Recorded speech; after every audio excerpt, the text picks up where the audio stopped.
சபைக்களம் channel உங்களை மீண்டும் அன்போடும் நட்போடும் வரவேற்கிறது. உங்கள் ஆதரவை நாடி நிற்கிறது. இன்றைக்கு நாம் காண இருக்கின்ற பதிவு சிவாஜி சாருக்கே சவால் விட்ட சின்னப்ப தேவர் என்ற தலைப்பில் தான் இன்றைக்கு நாம் ஒரு பதிவை பார்க்க போகின்றோம். சிவாஜி சார் மிகவும் ஒரு உச்சத்தில் இருந்த நேரம்.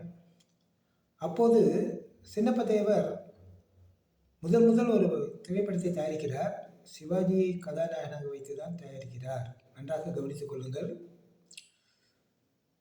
மிகவும் கஷ்டப்பட்டு சம்பாதித்த படம். பிறகு ஒரு ஃபைனான்சியர் கிட்ட வட்டிக்கு பணத்தை வாங்கி அந்த படத்தெல்லாம் வச்சு முதல்ல சிவாஜி சாரை வச்சு தான் படத்தை தயாரிக்கிறார். அந்த ஃபைனான்சியர் சின்னப்ப தேவருக்கு வேண்டியவர், சிவாஜி சாருக்கு வேண்டியவர். அந்த ஃபைனான்சியருடைய பொண்ணு சிவாஜி சாருடைய பொண்ணு, பெரிய பொண்ணு சாந்தியும் ஒரே கான்வென்ட்டில் படித்தவங்க. அந்த ஃபைனான்சியருக்கு சிவாஜி சார் ஒரு ஃபேமிலி ஃப்ரெண்டு.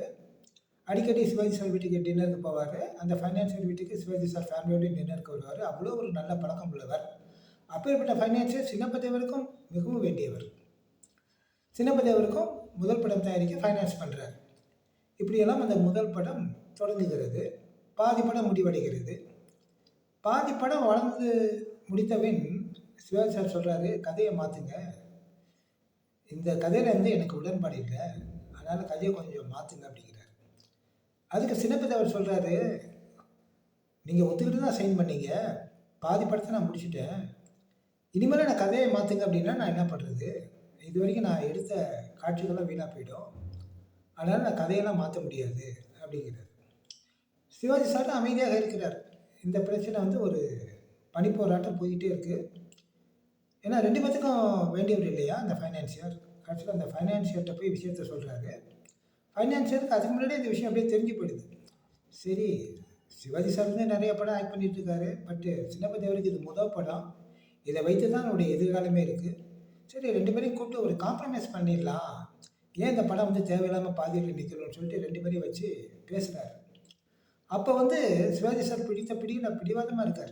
இல்லை, கதையை மாற்றணும், இந்த கதையில் எனக்கு உடன்பாடு இல்லை. அப்போ ஃபைனான்சியர் எவ்வளவோ எடுத்து சொல்கிறார், இது மாதிரி நீங்கள் எவ்வளவோ படங்கள் ஆக்ட் பண்ணிகிட்ருக்கீங்க, உச்சத்தில் இருக்கீங்க, பட் அவர் அப்படி கிடையாது, இதுதான் முதல் திரைப்படமே, இதை வச்சு தான் அவருக்கு எதிர்காலமே இருக்குது, நீங்கள் கொஞ்சம் இதில் கொஞ்சம் அட்ஜஸ்ட் பண்ணி நடிங்க அப்படிங்கிறார். சிவாஜி சார் பிடிவாதமாக இருக்கார். இதை கவனித்த சின்னப்ப தேவர் டக்குன்று கோபத்தினுடைய உச்சிக்க போகிறார். உடனே சிவாஜி சாரை பார்த்து கோபமாக சொல்கிறார், உங்களை நம்பி நான் மெட்ராஸுக்கோ இல்லை தமிழ் திரை உலகத்துக்கோ நான் வரல, என் மருதமலை முருகனை நம்பி தான் வந்தேன். மிஞ்சி போனால் உங்களால் என்ன பண்ண முடியும்? இந்த படத்தை முடிக்க முடியாது, அவ்வளோதானே, நீங்கள் என்ன முடிக்காமல் போகிறது, நானே இந்த படத்தை வேண்டான்னு முடிவு பண்ணிட்டேன்னு சொல்லிட்டு மேனேஜரை கூப்பிட்டு அந்த பட சுருள் எடுத்துகிட்டு வா அப்படிங்கிறார். பட சுருளை எடுத்துகிட்டு மேனேஜர் கொடுக்குறாரு. அந்த ஃபைனான்ஸுக்கு முன்னாடி அந்த பட சுருளை விறுவிறுன்னு அப்படியே உருவி கீழே போடுறாரு. ஃபைனான்ஸியை தடுக்க போகிறாரு.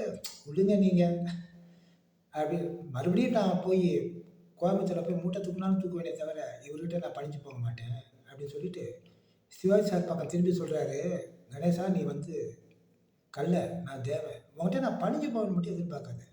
உன்னை நம்பி நான் மெட்ராஸுக்கு வரல, உன்னை நம்பி நான் தமிழ் திரை உலகத்துக்கு வரல, என் மருதமலை முருகனை நம்பி தான் வந்தேன். இன்றைக்கி சொல்கிறேன், நல்லா கேட்டுக்க, கடைசி வரைக்கும் என்னுடைய கார் உன் வீட்டு பக்கம் திரும்பாமல், உன்னை வச்சு படம் எடுக்காமல் இந்த தமிழ் திரை உலகத்தில் நான் காலை ஊனி காமிக்கிறேன், இது என் மருதமலை முருகன் மேலே சத்தியம்னு சொல்லிட்டு அந்த ஃபிலிம் ரோலை கொளுத்திட்டே போயிடுறார். இதுதான் உண்மையில் நடந்தது. இது மறைக்கப்பட்ட ஒரு விஷயம். கடைசியில் பார்த்தா கடைசி வரைக்கும் அன்னையிலம் பக்கம் தன்னுடைய காரை திருப்பாமலே ஒரு தயாரிப்பில் ஒரு உச்ச நிலையை அடைந்து சின்னப்ப தேவர் வாழ்ந்து மறைந்தார். இது முழுக்க அவர் நம்பிய முருகன் கடவுளுடைய அனுகிரகம் தான் என்று தான் நாம் சொல்ல வேண்டும். இந்த பதிவை பார்த்திருப்பீர்கள். இந்த பதிவை பிடித்திருக்கிறதா இல்லையா என்பதை சப்ஸ்கிரைப் செய்யுங்க. குறை நிறைகளை சுட்டி காட்டுங்க. நிறைகளை தன்னடக்கத்தோடு ஏற்றுக்கொள்கிறேன், குறைகளையும் நான் தீர்த்துக் கொள்கிறேன். மீண்டும் இதே போல் ஒரு அடுத்த பதிவில் நான் உங்களை சந்திக்கிறேன். நன்றி, வணக்கம்.